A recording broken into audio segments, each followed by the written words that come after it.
Bonjour à tous. Aujourd'hui, je vais vous montrer comment faire du slime transparent. Alors pour commencer, voici la liste des ingrédients. Vous aurez besoin d'un bol en inox. Un bol en plastique fonctionne très bien aussi, mais c'est quand même plus pratique avec un bol en inox. Vous aurez besoin d'une spatule en caoutchouc. Je vous déconseille de le faire avec une cuillère, c'est assez délicat et assez difficile. Une spatule, ça fait très bien l'affaire.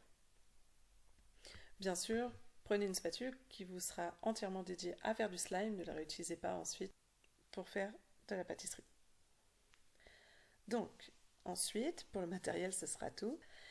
Vous aurez également besoin de la colle transparente.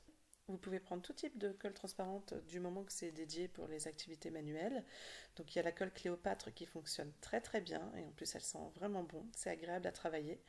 Maintenant, des colles en tube liquide pour les enfants, ça fonctionne très bien aussi. Voilà, vous aurez besoin également d'activateurs.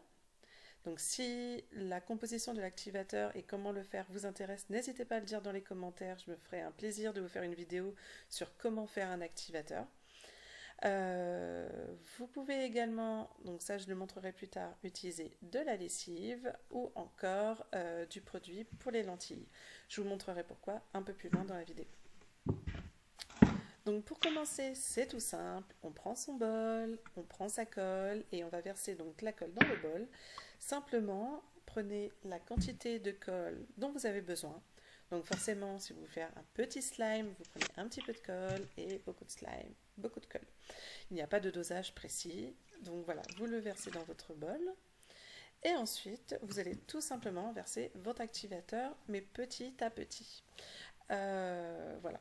Dès que vous commencez à mélanger votre mixture, vous verrez que ça commence déjà à faire quelque chose d'assez gélatineux.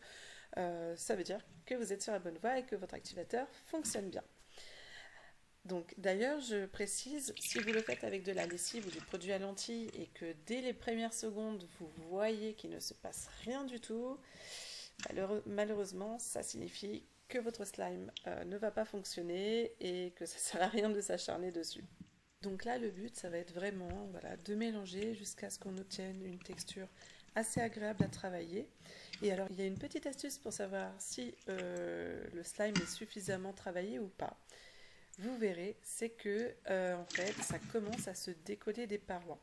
Donc déjà, ça forme une boule au milieu, ça c'est bon signe, ça c'est clair, mais c'est pas suffisant. Le moment où on va vraiment avoir le slime qui se décolle des parois, c'est pour ça que je précisais qu'il fallait un bol en inox. C'est beaucoup plus simple. Avec le plastique, ça marche un petit peu moins bien. Donc, vous verrez à ce moment-là que le slime est presque terminé. Voilà, donc on continue à mélanger. On n'hésite pas avec la spatule. Voilà, vous voyez ce que je disais? Regardez, on voit bien là que ça commence à se décoller petit à petit. En fait, le slime arrive à décoller la colle qui reste sur les parois. Voilà. Donc là, je remets un petit peu parce que ça colle, mais un peu trop. Voilà. Donc n'hésitez pas à touiller avec la spatule autant qu'il faut. Et donc là, ça y est, on y arrive. Donc je vous ai vraiment fait la vidéo en temps réel pour que vous puissiez voir en combien de temps on peut faire du slime. Donc comme vous le voyez, en même pas 3 minutes c'est fait, c'est vraiment très rapide. Et là, ça y est, ça se décolle tout seul, comme par magie. Donc non seulement ça veut dire que votre slime est suffisamment travaillé, mais en plus de ça, c'est nickel parce qu'il y aura moins de vaisselle à faire, tout simplement. Donc là, le but, ça va vraiment être de décoller le maximum des parois pour avoir le plus de slime possible, bien évidemment. Ne pas perdre inutilement de la matière puisque tout de même ça serait du gâchis. Voilà, donc là j'arrive à presque tout décoller, c'est nickel. Je vais mettre de ma spatule, on peut également s'aider du slime pour le faire. Et donc une fois que je vois que le slime est vraiment assez compact et facile à prendre en main, eh bien je vais le prendre à la main pour travailler l'élasticité du slime.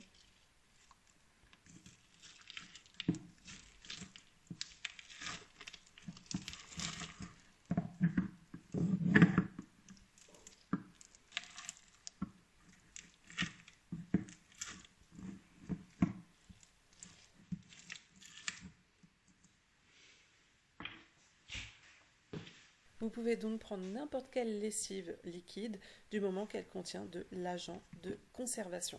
Je pense vraiment que c'est cette molécule qui fait en sorte d'activer le slime. J'ai pu essayer plusieurs lessives, mais les tests n'étaient pas concluants. À chaque fois que ça marchait, celles-ci, elles avaient de l'agent de conservation.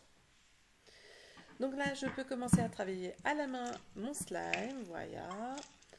Tout simplement, je le tire de son bol. J'en profite pour nettoyer les parois du bol, toujours dans l'optique d'avoir moins de vaisselle à faire. Voilà. Et une fois que mon bol est bien propre, eh ben, je vais tout simplement le travailler avec mes mains, le malaxer, l'étirer. Voilà. Là, le bol est quasiment tout propre. L'avantage, c'est qu'on pourra très vite le réutiliser. Et donc, il y a également la solution pour lentilles dont je vous parlais. Et ça, en fait, il faut juste vérifier qu'il y ait l'ingrédient acide borique. Voilà. Alors, ça marche tout aussi bien que l'activateur. Il faudra juste penser à mettre un petit peu plus de produit pour avoir le même résultat.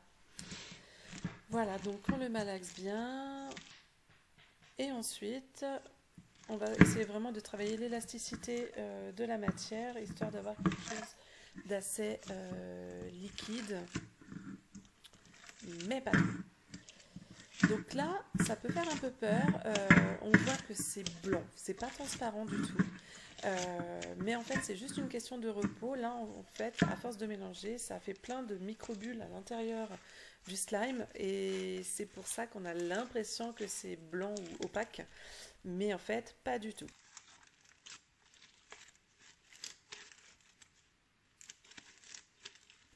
Donc on prend simplement une boîte hermétique, comme celle-ci. On met le slime dedans. On referme bien la boîte. Moi, ce que j'aime bien faire, c'est que je mets un petit post-it dessus avec la date. Et ensuite, on le laisse reposer pendant 10 jours à 2 semaines. Au bout de 2 semaines, voici ce que ça donne. Donc un slime tout transparent. Des fois, il peut rester quelques bulles, mais bon, c'est pas bien grave. Voilà. Et celui-ci est donc bien élastique. Voilà. Ça colle pas du tout aux parois, comme vous pouvez le voir. Alors celui-ci, il est limite un peu trop ferme parce que j'ai dû mettre trop d'activateur. Ça peut arriver aussi. C'est pour ça que je vous disais vraiment d'y aller petit à petit. Là, vous voyez, il est limite un peu trop solide. Alors c'est pas grave, hein, ça fait tout à fait l'affaire également. Mais du coup, c'est vrai que si vous mélangez de la peinture ou autre, ça rend la chose un petit peu plus compliquée. Mais globalement, ça fait quand même très bien l'affaire, comme vous pouvez le voir. Voilà, eh bien j'espère que cette vidéo vous aura plu. N'hésitez pas à vous abonner, n'hésitez pas également à mettre un like sur cette vidéo. Je suis ravie d'avoir fait cette vidéo pour vous.